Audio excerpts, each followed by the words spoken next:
La Bible que vous avez est lessivée. Les prêtres, les pasteurs ne vous disent pas la vérité. Bien-aimés, c'est ce que beaucoup de personnes disent aujourd'hui. Oui, cette Bible que vous avez, ce n'est pas l'encyclopédie biblique. L'encyclopédie biblique est cachée. Oui, les Romains ont caché le secret dans leur lieu secret, dans leur bibliothèque secrète. Oui, beaucoup de personnes le disent aujourd'hui. Bien-aimés, pour vous décourager, pour vous amener à lire la parole. Et vous allez voir que beaucoup disent aujourd'hui, si vous voulez plus de connaissances, vous devez aller dans les loges. Beaucoup de personnes disent aujourd'hui, si vous voulez plus de connaissances, vous devez vous attribuer à un loge. Vous devez appartenir à des loges mystiques. Là, vous aurez des connaissances. Qui vous souvient bien, ami, que c'est ce que Adam et Ève, oui, ont fait dans le jardin d'Éden. Le diable est venu, il dit non, vous devez connaître le bien et le mal. Vous devez connaître ça là, Dieu vous a privé de ça. Moi, je vais vous l'enseigner. Et le diable les a fait manger le fruit de la connaissance du bien et du mal. Ils veulent connaître davantage. Beaucoup aujourd'hui sont devenus curieux. Ils disent, moi je veux connaître davantage. Moi je veux avoir plus de connaissances. Je veux aller en réalité au-delà de ce que la Bible nous écrit. La Bible nous a octroyé. Parce qu'il y a beaucoup de secrets.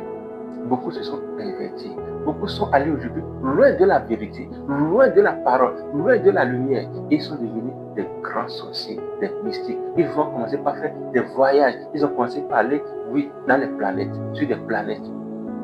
Voyage astral. Bien-aimé, Dieu t'a placé sur la terre. Qu'est-ce que tu veux aller chercher là-bas en esprit? Dieu t'a placé ici et tu dis que tu veux commencer par voir les démons, les esprits. Au moment où Adam et Ève ont mangé ce fruit, les yeux sont ouverts. Ils sont initiés à quoi? À l'occultisme. Ils ont commencé par voir ce qui est en esprit. Et c'est quoi? C'est les démons, c'est les génies, c'est les anges déchus qu'ils ont commencé par voir et communiquer avec eux. Et c'est ce qui se passe aujourd'hui. Il est mystique. Il voit tout ce qui se passe dans l'air. Si c'était utile, pourquoi Dieu n'a pas fait ça? Il n'a pas mis ça à la portée de l'homme. Ce qui est utile à l'homme, c'est ça que Dieu nous a laissé voir. Tu peux voir les oiseaux, les arbres, les poissons, tout ce qui est visible. C'est ce qui est bon. Tu peux voir les anges. Parce que les gens qui sont en pleine harmonie avec Dieu ont vu des anges. Bien-aimés, Dieu nous a donné toute la connaissance dans la parole, dans la Bible. Il n'y a aucune connaissance qu'on va aller chercher ailleurs.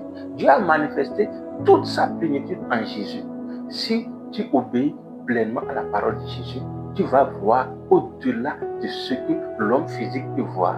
Étienne a vu Jésus debout à la droite de Dieu. Au moins, il était devant le Saint-Grain. Il a vu tout ça là, au-delà de ce ciel physique que nous voyons.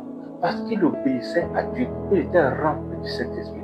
Fais comme Étienne et tu verras au-delà du physique. Mais tu vas uniquement voir des anges, la gloire de Dieu, le Fils de l'homme transfiguré comme Jean, Jacques et Pierre. Shalom.